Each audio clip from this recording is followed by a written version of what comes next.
If you guys plan on doing the route, make sure the route makes sense for you.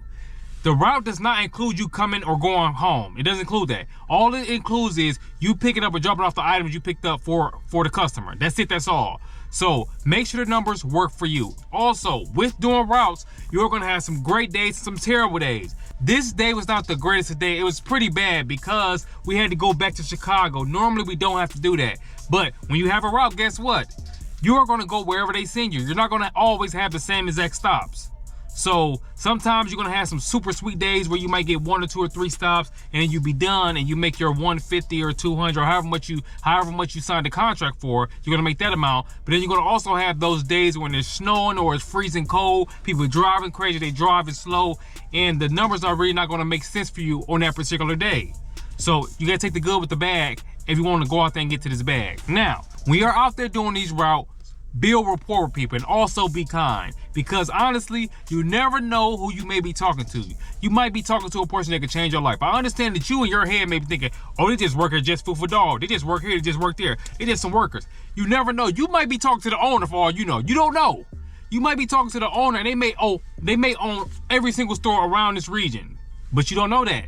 So always be kind to people and understand it doesn't take nothing away from you by being kind and not being rude to people. Also, you're going to deal with a lot of different personalities. Some people don't want to talk to you like that. Some people, they stand off as they don't want to talk to you. They don't know you. They don't care nothing about you.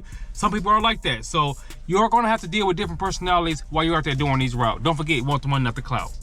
Another thing I want to tell you guys, while you are doing this route, if you're doing the same route every day or whenever you're doing it, start remembering people's names, because first off, that's one thing about building rapport. And also, what happens if your phone dies or something happens with your phone and the photo didn't go in the app or whatever correctly? You can always tell them, I left these items with so-and-so, because you remember their name. Also, try to get to know them a little bit. I'm telling you, you never know. You never know who you might be meeting.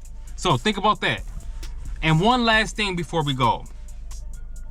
Do not forget that these routes are on you. It's a dedicated route that's on you. It must be completed. They don't care if you're sick, your baby's sick, your car troubles. They don't care nothing about that. This is business. Remember, this is business. This is not personal. So make sure you do what you need to do to get the route done, because if you don't, they're gonna get the route to somebody else. They don't have time to be sitting around away from you and playing games. They don't care about your car. They don't care about your kid. They don't care about none of that stuff. All they care is, can you get this job done? And can you get this done in a timely manner? And can you get it done how we want you to get it done? That's it, that's all. So it's an even exchange. They pay you, you get the job done. Always remember that if you plan on doing a dedicated route. Again, don't forget, we want the money, not the clout.